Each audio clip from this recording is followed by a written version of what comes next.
Oh Lord, I have so many enemies. So many are against me. My child, hear my words as I speak into this cry of David and into your own life today. Do you see how David begins?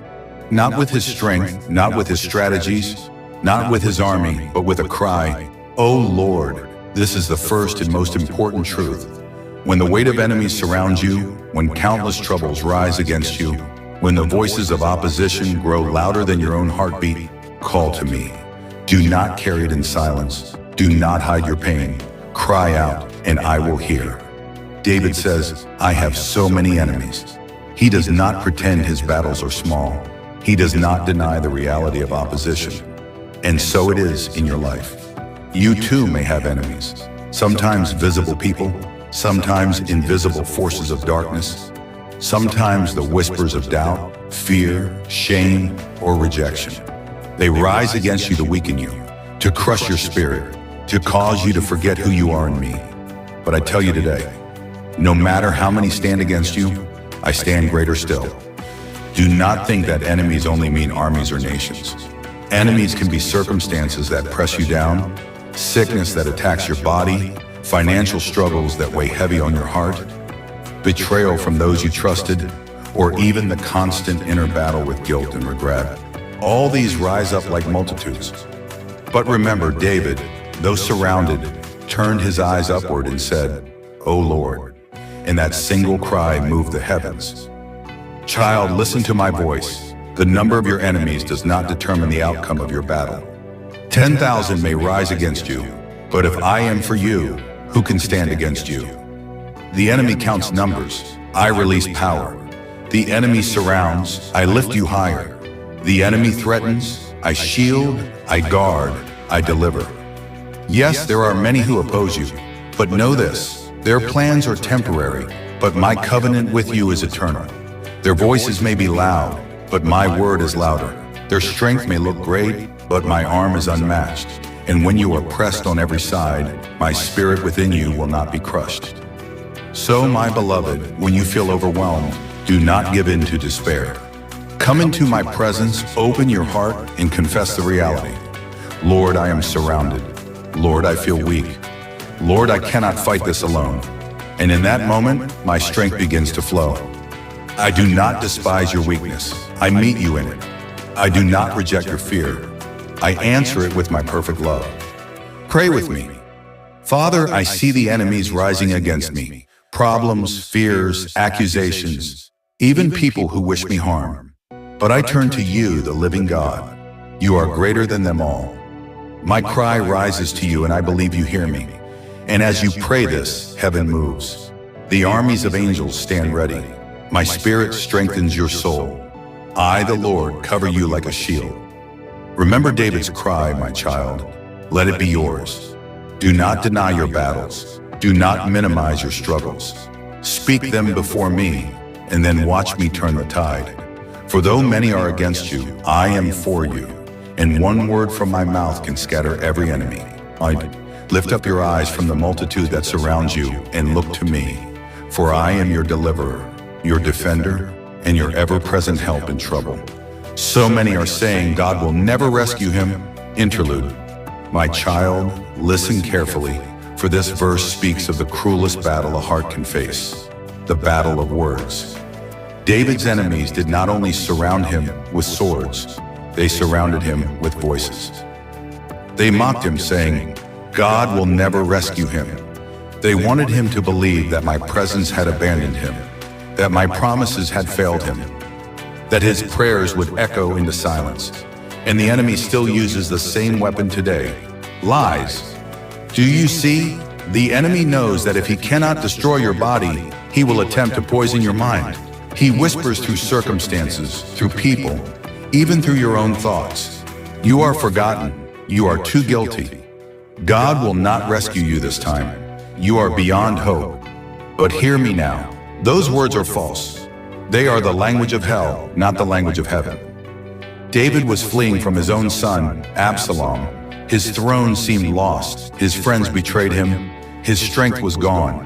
And in that low place, voices rose. Even God won't save him. Have you ever felt that way? Have you ever heard the inner voice say, "It's over. There is no way out. God has left you"? This is the very battle David faced. But child, my word stands firm. I will never leave you or forsake you. I am the God who rescues, even when all others declare it impossible. Understand this. The enemy attacks your faith because your faith is the key to your victory. If he can convince you that I will not rescue you, you will stop calling on me. If he can silence your prayer, he will silence your hope. But if you, like David, keep your cry alive, even when mocked, even when doubted, then heaven will move on your behalf. Let me tell you a secret, beloved. When people say God will never rescue him, they are not speaking about me. They are speaking out of their own blindness. They judge by sight, not by spirit. They look at your situation and see hopelessness. But I look at your situation and see the perfect stage for my glory. They see defeat, I see resurrection. They see shame, I see the crown of victory I will place on your head. Do not fear the voices. Do not bow to their words. I, the Lord, have the final say, and my word over you is life, salvation, deliverance, and hope. Notice this verse ends with interlude. Pause here, my child. Breathe, think, reflect. Do not rush past the voices of accusation without letting my truth answer them. When the world says God will not rescue you, pause and listen to my whisper. I am your rescuer. I am your defender. I am your father, and nothing can snatch you from my hand. Remember this, even my son Jesus heard these same words when he hung on the cross. People mocked him. He trusted in God. Let God deliver him now. Yet in 3 days, the world saw the greatest rescue of all. If they mocked my son and I delivered him, will I not also deliver you? So here is my call to you. Do not let the words of others define you. Let my word alone define you. Let not the doubts of the crowd enter your spirit. Fill your heart with my promises. Say aloud, even in the face of mockery, my God will rescue me. My God is faithful. My God is not finished with me yet. Pray with me. Father, I hear the voices that say I will never be delivered, but I choose to believe your word over their words. Silence the lies of the enemy. Fill me with courage to keep trusting you. Rescue me, Lord, and let your glory be revealed in my life. Yes, my child, pause here. Rest in me. Let my truth wash over the lies. For though many may say you will never be rescued, I am the God who parts seas, who breaks chains, who raises the dead, and I will rescue you in ways that silence every doubt. But you, O Lord, are a shield around me. You are my glory, the one who holds my head high. My beloved child, hear my voice as I speak over you through this verse. When David was surrounded by enemies, mocked by voices of doubt, and pressed down by fear, he shifted his eyes from the problem to me. He said, "But you, O Lord." Do you see the power of those words? They are a holy turning point. The enemy said God will not rescue him. But David answered with faith, "But you, O Lord." Yes, my child, this is your secret weapon. The world may rise against you, but you must answer with, "But you, Lord." Circumstances may speak despair, but you must declare, "But you, Lord." Your heart may tremble, but your spirit must rise and say, "But you, Lord, are my shield." I am your shield, not just in front of you, but around you. I do not only guard your face, I surround your life. Above you, beneath you, before you, behind you, and on every side, my presence is a shield. Do you understand? This means no arrow of the enemy can reach you unless I allow it. And if I allow it, it is not for your destruction, but for your refining. Yes, I see the fiery darts aimed at your mind. Doubts, fears, lies. I see the arrows aimed at your heart. Betrayal, rejection, disappointment. I see the weapons formed against your body. Sickness, fatigue, weakness. But hear me, I am your shield. When the arrow flies, it meets me first. When the sword swings, it cannot pass my protection. When the storm rages, my hand surrounds you like a fortress. David also said, "You are my glory." Glory is not found in crowns, wealth, or the praise of men. Glory is not what the world can give you because the world can take it away. True glory is me, my presence upon your life, my favor resting on you, my light shining through you. When others look at you and see only failure, I clothe you with my glory. When others strip you of honor, I place my honor upon you. You are not defined by shame, but by my glory resting on you like a mantle.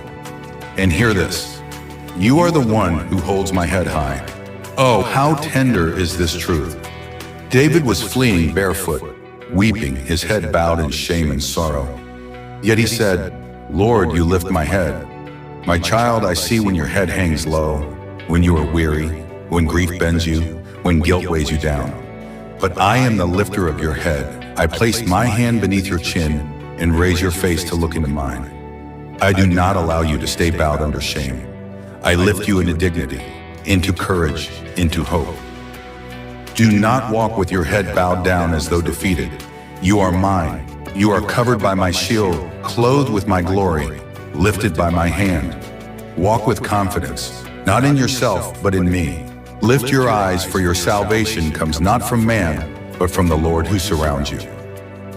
Pause, beloved, and reflect. David's enemies were real. His circumstances were crushing. Yet his confession was stronger than his crisis. He declared who I am in the midst of battle. This is your call too. Speak who I am over your life. Say it aloud. Lord, you are my shield. Lord, you are my glory. Lord, you are the lifter of my head. As you speak it, your soul will rise, your fear will break, and your enemies will tremble, for they cannot overcome a child who knows their God.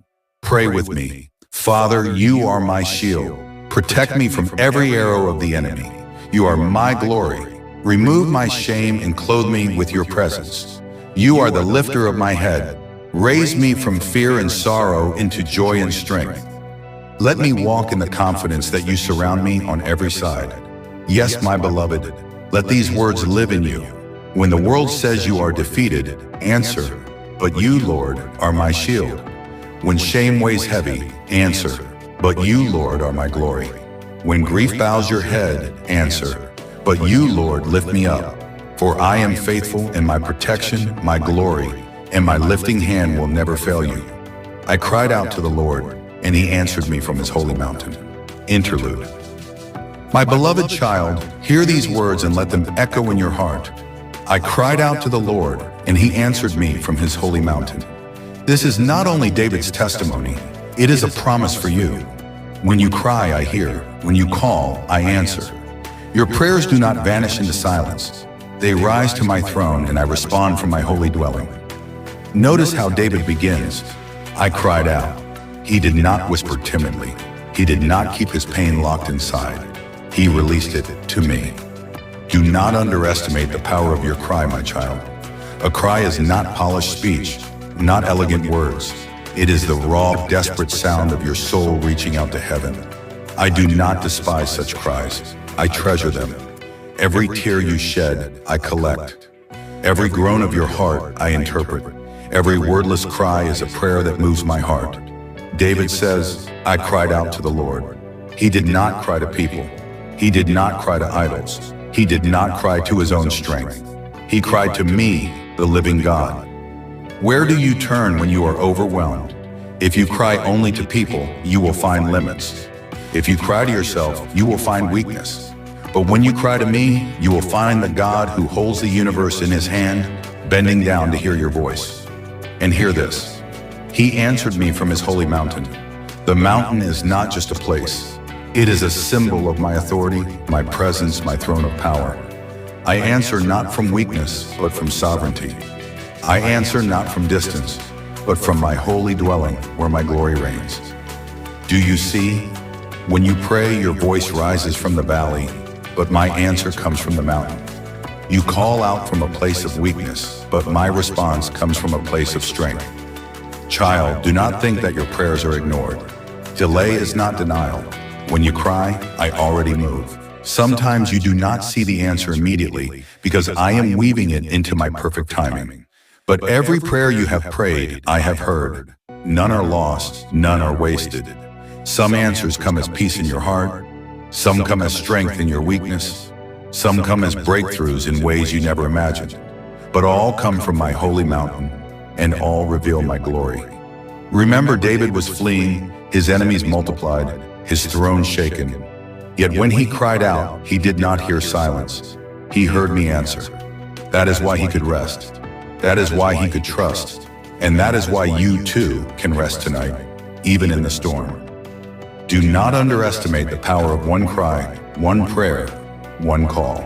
When Peter was sinking in the waves, he cried, "Lord, save me!" And I reached out. When the thief on the cross whispered, "Remember me," my son answered, "Today you will be with me in paradise." When Hannah wept in the temple, I gave her Samuel. When blind Bartimaeus shouted, "Son of David, have mercy on me," Jesus stopped and healed him. Do you see? Every cry of faith brings forth an answer from heaven. Now pause, beloved. This verse has an interlude. It means stop, reflect, breathe. Do not rush past this truth. Let it sink in. When you cry, I hear. When you call, I answer. Your prayers are not in vain. Your voice is not too small. The King of Glory bends his ear to you. So here is my invitation. Cry to me. Pour out your heart. Do not hold back your tears, your fears, your doubts. Bring them all before me. Then wait in confidence, for my answer will come, not from earth's weakness, but from heaven's strength. Pray with me now. Father, I cry to you. Hear my voice, see my tears, and answer from your holy mountain. I trust that you are near, that you are powerful, and that you will never ignore the cry of your child. Yes, beloved, rest in this truth. Your cry shakes heaven, your prayer reaches my throne, and my answer flows down like a river from my holy mountain. Trust, believe, and rejoice, for you are never unheard, never forgotten, never abandoned.